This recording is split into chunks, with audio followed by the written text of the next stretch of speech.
Ok. Faut qu'on revoie les bases. Je vais faire une vidéo simple où je vais dire des trucs simples. Simple, basique. Ok. Simple, basique. Ok.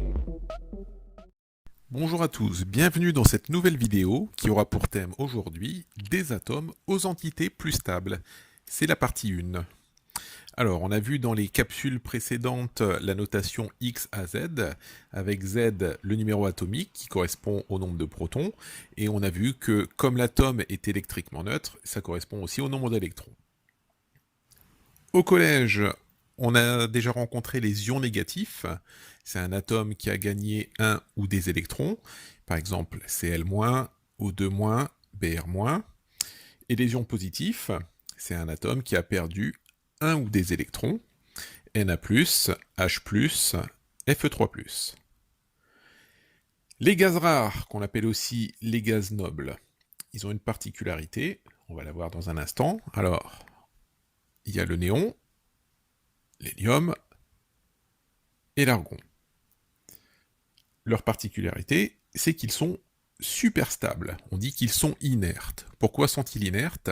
Car ils ne réagissent jamais. Alors, on prend la classification des éléments et on voit que ces gaz rares se rassemblent dans la dernière colonne. On met leur configuration électronique, un S2, un S2, 2S2, 2P6, et celle de l'argon. On voit que l'hélium va avoir donc sa configuration électronique en 1s2, donc la couche de valence est entièrement remplie. Pour le néon, 2s2, 2p6, 8 électrons sur la couche de valence, et l'argon, 3s2, 3p6, 8 électrons aussi sur la couche de valence. Les couches de valence sont pleines, voilà donc pourquoi les gaz rares sont particulièrement stables. Alors les atomes ne veulent pas être en reste.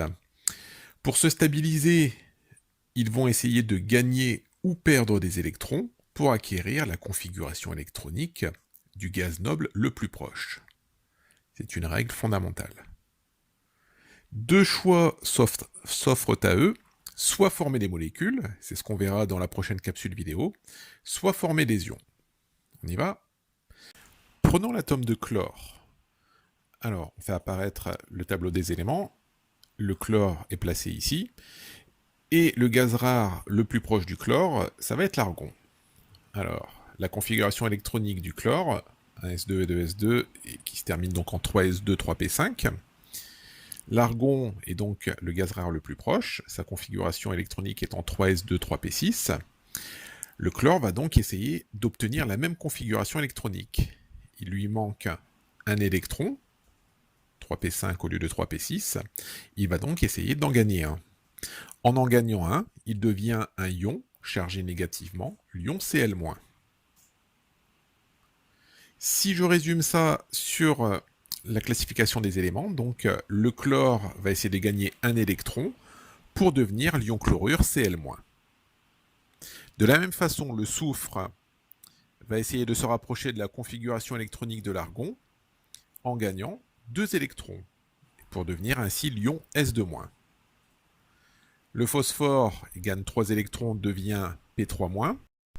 De la même façon, l'atome de sodium, qui est placé ici dans la classification, alors on fait apparaître sa configuration électronique, qui est en 3s1, va vouloir se rapprocher au niveau configuration électronique du gaz rare le plus proche, qui n'est pas l'argon, mais le néon,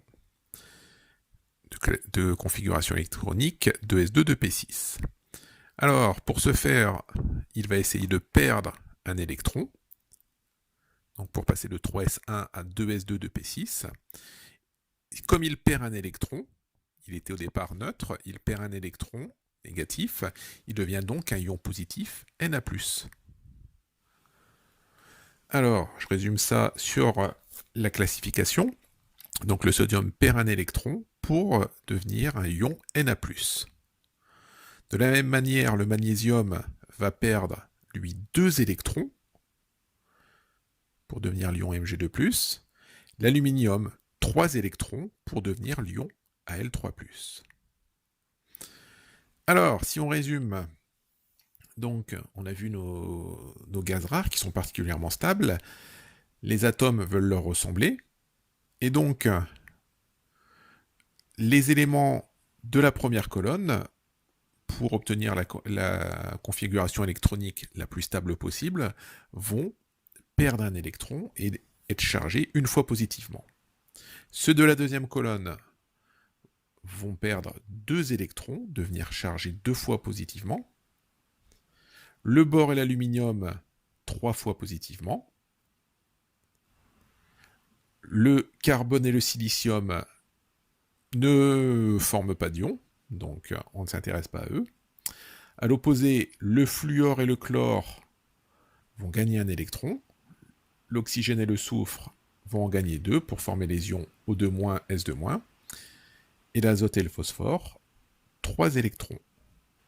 Voilà, c'est terminé pour aujourd'hui. Je vous dis à bientôt pour une nouvelle vidéo. Basique, simple, basique, simple.